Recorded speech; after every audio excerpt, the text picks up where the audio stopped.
Oiê, tudo bem aí? Meu nome é Luciana Araújo e nós estamos na maratona do segundo dia do livro Bela aos Olhos de Deus, de Elizabeth George. Então vamos lá, hoje então nós estamos no capítulo 2 do livro e ainda estamos no versículo 10 de Provérbios 31. Ontem foi o primeiro capítulo, no versículo 10, e hoje de novo, tá? Então, o tema é uma joia cintilante. Nós vamos falar sobre o seu valor. E o versículo base é Provérbios 31, 10. O seu valor muito excede o de finas joias.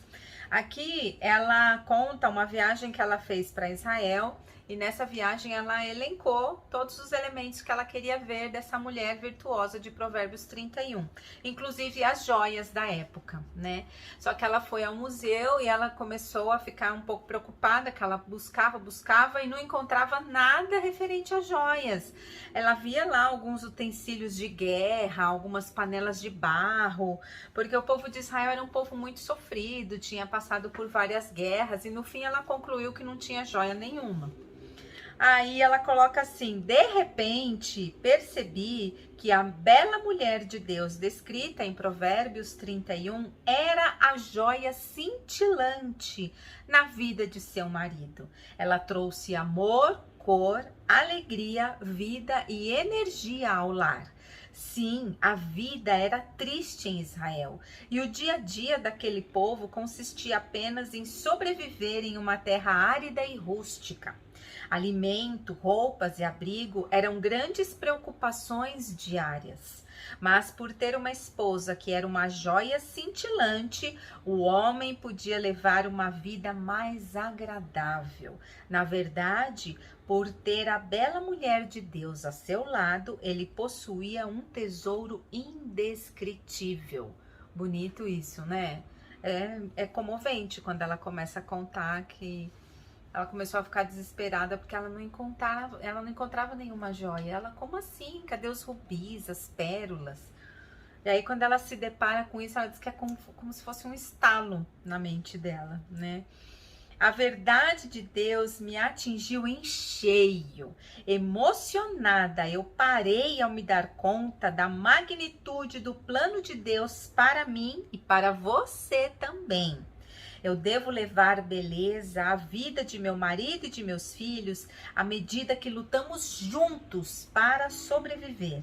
Devo iluminar o lar com minha luz, mesmo diante de tempos difíceis. Assim como o valor das pedras preciosas aumenta com o passar do tempo, nós, belas mulheres de Deus, suas joias, também devemos ser desse modo. Aqui estão algumas sugestões práticas para ajudar a intensificar nosso brilho e iluminar tanto nossa vida como a de todos os que nos cercam. Ela elenca aqui. Primeiro, aperfeiçoar nossas habilidades. Casadas ou solteiras, nós que somos mulheres de Deus, necessitamos aperfeiçoar as habilidades necessárias para dirigir nossa casa. Aí ela coloca aqui cuidar do lar, como que a gente deve fazer isso, né? Administrar dinheiro, precisamos saber pagar contas, controlar talões de cheques, conferir extratos bancários, acompanhar contas de poupança e investimentos e dominar a arte de lidar com cartões de crédito, né? A gente foi criado numa época em que o cartão de crédito a gente utilizava para nos ajudar. Sabe aquela coisa assim? Eu não tenho dinheiro para pagar isso, então eu vou usar o cartão de crédito. E hoje é o contrário, né, gente? As pessoas usam o cartão de crédito porque elas investem isso. Então é bom dar uma estudada em educação financeira, tem muita gente boa por aí, muitos cursos acessíveis, muita coisa gratuita, principalmente na internet, que vale a pena a gente dar uma olhada e dar uma estudada nisso, viu? Vamos lá, administrar o tempo. O tempo, isso a gente já é demais, né? É o bem mais precioso que Deus nos dá. E Ele espera que esse tempo seja aproveitado ao máximo. eu a incentivo a desenvolver o hábito diário de planejar e programar. A gente já falou de planejamento aqui, inclusive tá lá em um dos 31 dias de 31 coisas que toda mulher deve saber. A gente falou sobre isso, sobre se planejar. No meu Instagram tem lá um destaque sobre planejamento semanal, se não me engano, tem 2 destaques lá sobre planejamento. Vale muito a pena. Eu ainda sou daquela que usa o planner, a agenda, a lista. Eu sou dessas. Tem gente que já vai para os aplicativos, né? É que eu gosto realmente de escrever, de pensar. Faço o planejamento semanal, geralmente no domingo. Às vezes eu deixo para segunda, mas eu não aconselho. É melhor a gente fazer no domingo, se preparando domingo à noite já, preparando para a semana, né? Eu elenco lá, porque eu sempre falo, se a gente tem 8 horas para trabalhar, 8 horas para dormir, e as outras 8, o que a gente faz? Dá pra gente fazer muita coisa. A gente visualizando isso, essas 24 horas, fica mais fácil da gente enxergar as possibilidades das tarefas ou das outras coisas que a gente pode fazer. E até planejar, queridas, o nosso descanso, porque a gente não é só o fazer, a gente precisa descansar também. Então, essa visualização dos horários, tudo direitinho, a gente consegue se programar e ter um tempo de descanso, um tempo de qualidade com o marido, com a família, com os filhos. Você consegue dividir um tempinho aí, 15 minutos com cada um, ou sei lá, dar uma volta no quarteirão, conversar com essa criança, ter um tempo com ela sem telas, sem celular, sem nada. É você e ela ali conversando ou brincando, assistindo algum filme, fazendo alguma atividade, comendo em algum lugar, olho no olho, sabe? Aquela hora do café, aquela hora, não sei, alguma coisa desse tipo. Teve uma vez que eu achei que eu devia fazer alguma coisa com meu filho e aí eu chego muito tarde do trabalho em casa, né? Ultimamente não, porque eu ainda tô em home office, mas eu chego muito tarde. E aí teve um dia que eu falei pra ele, eu gosto de tomar um chá, né? Eu gosto de chá. E aí tava friozinho, eu falei, olha filho, hoje à noite a mãe vai chegar. Eu deixava ele de manhãzinha no colégio. E aí à noite quando eu chegava ele sempre ficava me esperando. E eu combinei com ele, falei, ó, a mãe vai tomar um chá à noite. E aí ele gosta de todinho, essas coisas assim. Eu falei assim, você vai tomar com a mãe. E eu cheguei, tomei um banho, ele ficou me esperando, ele arrumou um cantinho na mesa pra mim e pra ele. O todinho dele já tava lá, na mesa. Eu fiz o chá, a gente sentou e ele falava pro meu marido, hoje eu vou tomar um chá com a mãe, eu vou tomar um todinho com a mãe, ele falava. E aquilo ele criou uma expectativa porque ele sabia que era um momento dele. A gente tem geralmente o nosso momento antes de dormir, ou mesmo quando eu acabo as minhas tarefas, o meu serviço, né, do trabalho, geralmente entre 9 e 10 horas da noite eu fico com ele, a gente conversa ou joga, tem algum jogo de tabuleiro, Uno, enfim, essas coisas. A gente vai tendo um tempo de qualidade, você consegue enxergar isso. Até cursos você consegue fazer, você consegue se organizar de uma forma que você vai ter tempo para isso, nem que seja meia hora, 15 minutos, meia hora por dia. Já é alguma coisa para quem não tá fazendo nada, para quem não tá estudando nada, não fazendo nada de ficar com a perna para cima, não é isso, mas de atingir algum objetivo que você queira ir. Talvez você tenha comprado um curso e você ainda não teve tempo de fazer, você se programando, o seu cérebro já entende que aquele é um tempo que você vai ter para isso e ele vai entender que você vai conseguir encaixar isso na sua rotina e vai dar certo. A mesma coisa com a atividade física. Mesmo que você tenha que levantar antes, sabe aquela coisa que a gente falou ontem, de priorizar Deus? Então, fazer uma leitura, uma oração, 10 minutos antes. Você vê aí que a sua rotina é um pouco apertada de manhã, acorda 10 minutos mais cedo, deixa a Bíblia ali no criado mudo, do seu ladinho. Primeira coisa que você vai fazer não é ligar o celular, não. É ler a Bíblia. Ler a Bíblia é livro, tá, queridas? Eu não sei vocês, mas eu, mesmo com aplicativos, O celular não tem sossego, o pessoal do serviço fica chamando, então é a melhor coisa. Nada de tela. Pega a sua Bíblia, abre, lê, tenha esse tempinho com Deus, ora, não precisa fazer grandes orações, tem um tempo.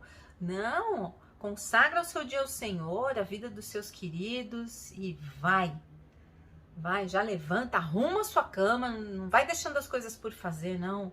Segue uma sequência aí, vai se entrando numa rotina aí que você consiga se planejar de fato e fazer o que realmente precisa. Vai dar certo. Tenha fé. Vamos lá. O segundo item aqui é desenvolver estabilidade emocional. A dona de casa é quem determina o clima emocional de todos os que moram sob seu teto.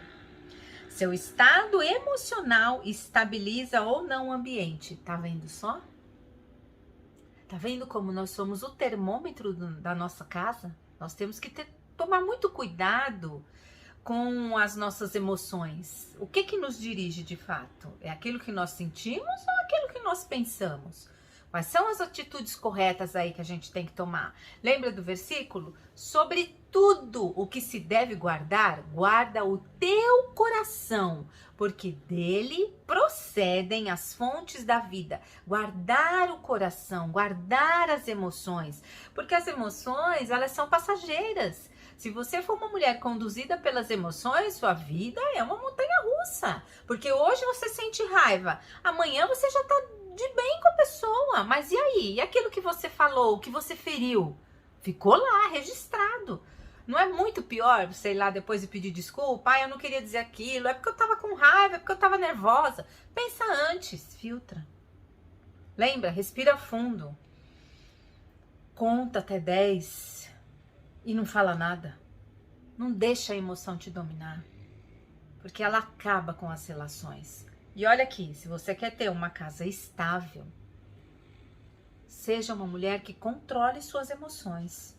Desenvolva estabilidade emocional. Desenvolva. A gente não nasce com isso, não. Mas a gente vai buscando conhecimento, vai lendo a Bíblia e pede para o Espírito Santo te ensinar e te mostrar. Ele mostra e ensina. Aí a escolha é sua, de obedecer à voz dele ou não.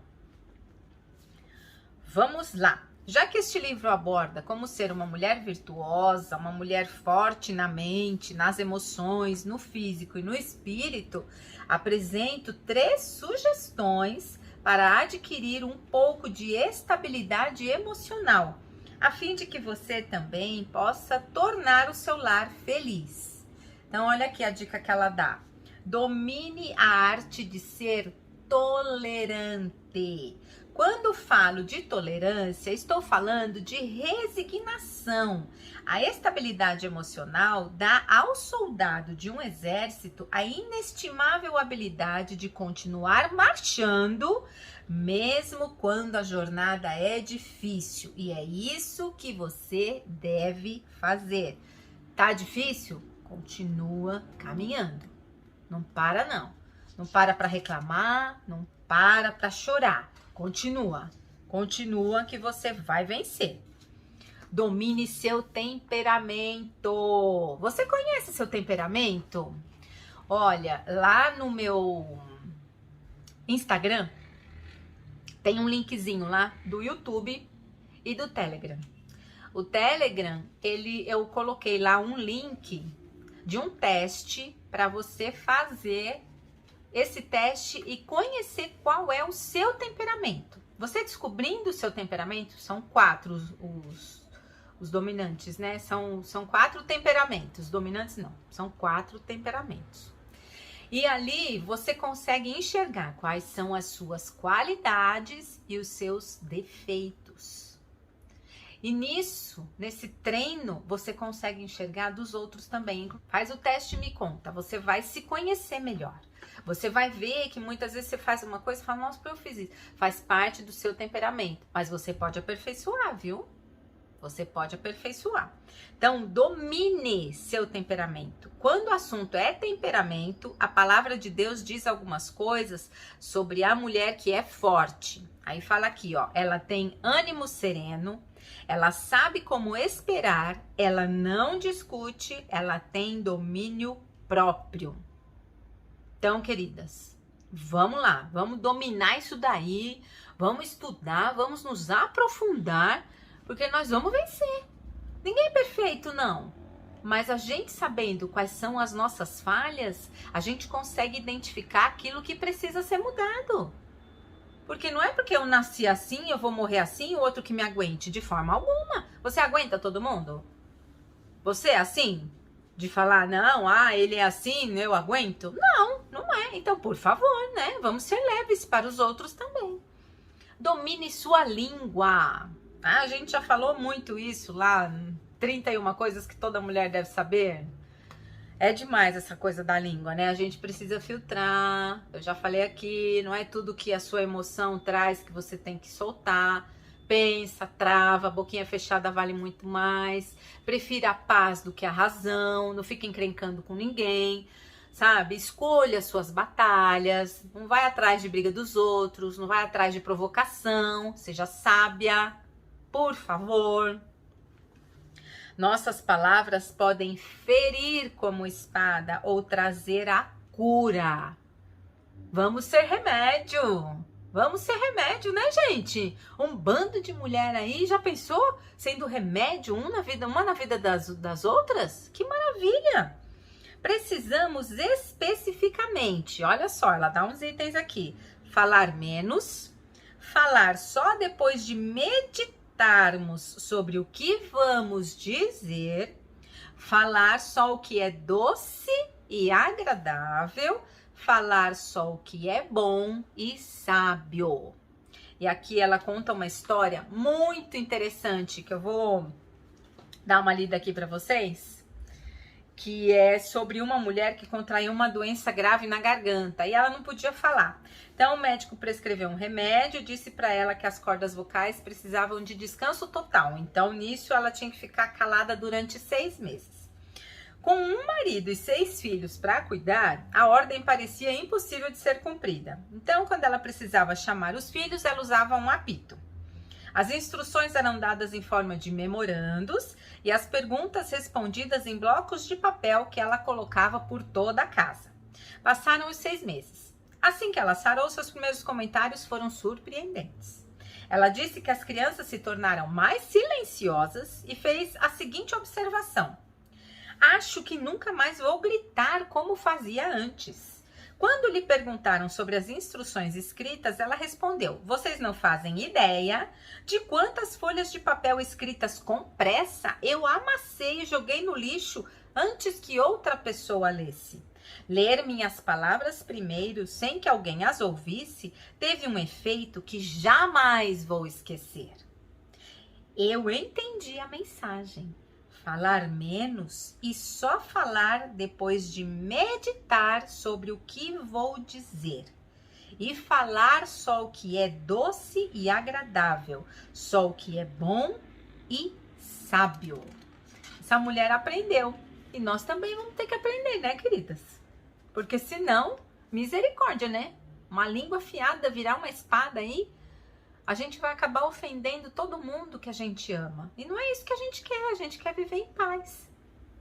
Buscar a paz, né? Então, devemos pagar um preço se quisermos ser uma joia sem preço.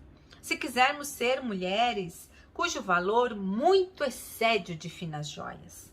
Essa rara beleza de caráter é tão difícil de ser adquirida quanto a beleza das joias que tanto apreciamos. Como é difícil começar a trabalhar em uma pedra preciosa. As gemas duras em estado bruto precisam ser lapidadas. Todos os defeitos, tudo que é desagradável ao olhar precisa ser retirado. Depois de lapidadas, essas pedras são polidas para ter mais brilho, para que suas cores cintilem e para ter um fulgor reluzente como de um arco-íris. Nosso brilho surge pelo mesmo processo. E quer sejamos casadas, quer solteiras, adquirimos maior estabilidade emocional e aperfeiçoamos nossas habilidades. Com esses 2 importantes elementos em nosso interior, nós que almejamos ser belas pedras preciosas de Deus, brilharemos intensamente. Que Deus aperfeiçoe o processo de beleza em sua vida. Cada dia um degrau. Aos poucos.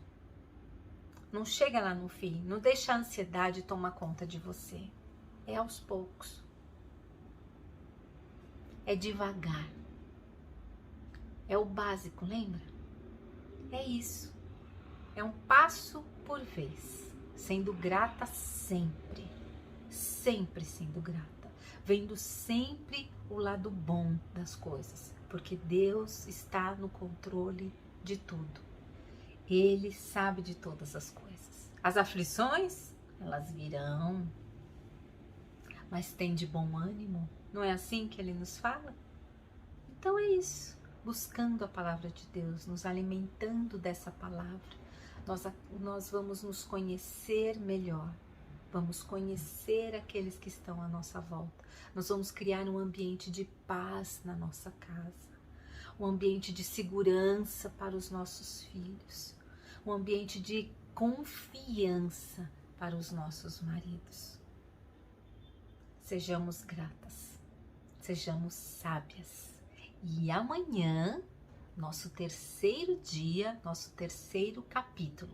Amanhã nós já iremos para o versículo 11, tá? Ontem e hoje o foco foi o versículo 10. Amanhã já vai ser o versículo 11. E assim nós vamos seguir aí até dia 31 de janeiro, tá bom?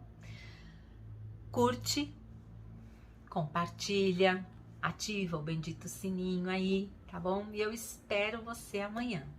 Fique na paz.